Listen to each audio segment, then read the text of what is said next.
Hey guys, Lunar here, welcome back to another Skyrim console mod video. Today is Friday. I usually don't upload on a Friday, but since we've fallen way behind on the newer mods, I have two videos for you guys today. Also, I'm working on another 15 facts video for Skyrim. This time around is going to be about a specific subject, so hopefully you guys enjoy it. If you guys happen to know any cool facts about Skyrim, and if I don't know it already, I might add it to future videos as well. Anyway, we have lots of mods to look through, so let's just jump straight to mod number 1. Well, as always, we start with some of the smaller mods, and first is the Magic Tweaks Dual Cast mod. All the mod does is make it so that dual casting increases in magnitude or duration by 4, but costs 4 times the magicka. All spells are now able to dual cast as well. Invisibility and bound weapons now don't alert enemies when cast like Muffle does. So this mod basically makes dual spells more powerful, but it costs more magicka to use, so you can't use them for as long. I actually really like doing things that way.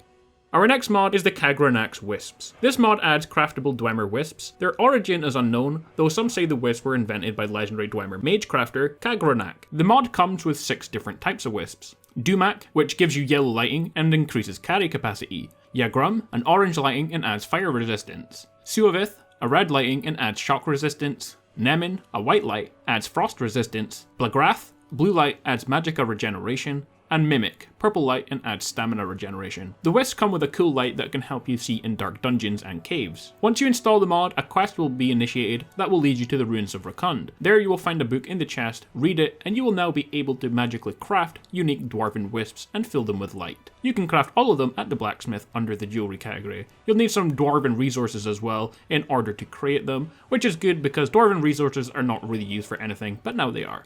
Next up we have Race Changes version 2. The Race Changes mod does exactly what it says. It allows you to change your race with a spell in-game. Also the mod adds rings that can cast spells as well. Now the mod allows you to transform to loads of races. However, keep in mind when you turn into one of the vampire races, it does not add the ability to become a vampire lord. The mod author also plans to add as many races as possible, but changing into things like animals for example, while technically possible to become a chicken or a deer, it comes with countless problems and will most likely crash the game and so will likely never be added to this mod. Finally, snow elves have not been added to the mod, as they have the same stats as high elves, but a variant of one might get added at some point. So if you're looking for a quick and easy way to become a new race, or you want to be a vampire of any race easily, then download this mod. Next up we have Treasure Hunter. Treasure Hunter for Skyrim Special Edition is a small mod aiming to expand on the already great treasure map mechanic introduced by the game in order to increase the sense of wonder and adventure they add. So what does the mod currently add? Well, you get 6 brand new and unique treasure maps scattered across Skyrim, and the author has actually hand drawn all of them, so that's pretty cool.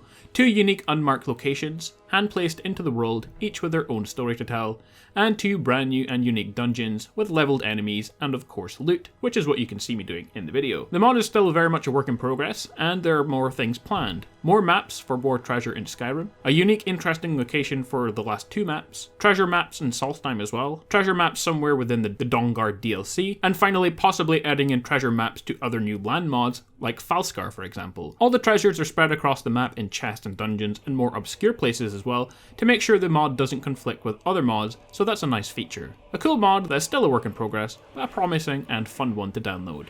Next up we have Afflicted Races. The mod adds the ability to play as an Afflicted race. Use their own Vile Vapor spell to poison your enemies. The Afflicted are proficient in Alteration, Destruction, Alchemy, Light Armor, and One-Handed. The spell that they come with, called Vile Vapors, causes 20 points of poison damage for 1 second on your enemy. Currently the race doesn't come with any racial or specific powers for the race, but hopefully that gets added soon. Next up we have the Retching Rest. Do you find Severin Manor to be too big? A rented room not good enough? Then look no further. You can now have your own basement hideaway in the Retching Netch in Raven Rock. Retching Rest is a small place that's suitable for 2 people.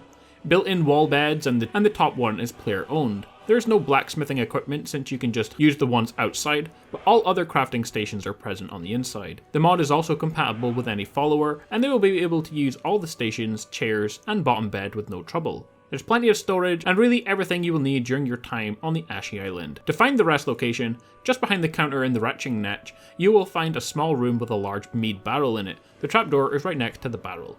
Our next mod is the God of War Kratos. This mod allows the player, you, to be the God of War himself from the God of War series. Ironic though that this mod is only available for Xbox One, as the game itself is PS4 exclusive. But hey, direct all hate mail towards Sony and not me. Now this mod is slightly different. Technically, it's not actually a race mod. It allows you to equip an outfit that makes you look completely like a new race, but you're not. All of your powers and abilities are just the same as your regular race. However, you do come with a whole bunch of really cool overpowered weapons to use, so you can tear through any of your enemies with ease. Our final mod of the day is another mod from Darkclaw Raven, the mod author who makes other mods such as Deadly Bosses, Deadly Bandits of Skyrim, Deadly Civil Wars, and basically any of the Deadly mods. Well, this mod adds to the game Deadly Daedra of Skyrim and Daedra Overhaul. The mod is a very cool one and brings back a lot of nostalgia for anyone who played through Oblivion. The mod overhauls the Daedric forces in Skyrim by adding Oblivion portals around and outside of some locations in the game, such as outside Riverwood and Morthal. There are also plenty other ones to find as well. The mod also adds in 6 new Dremora types and 2 new bosses into Skyrim, and we can take a look at them. The Dremora Oblivion Knight, a highly defensive Dremora warrior. Dremora Summoner constantly continues to summon Dremora into the world. The Dremora Emperor, a setup of the Dremora Lord. Just the regular Dremora, a mauler and huge brute with no defense and is more akin to smashing foes. The Dremora Soul Stealer, a large Dremora who has a tendency to raise the dead. And finally the Soul Shriven, a dead soldier who has been raised by a Dremora. You also get 2 new bosses.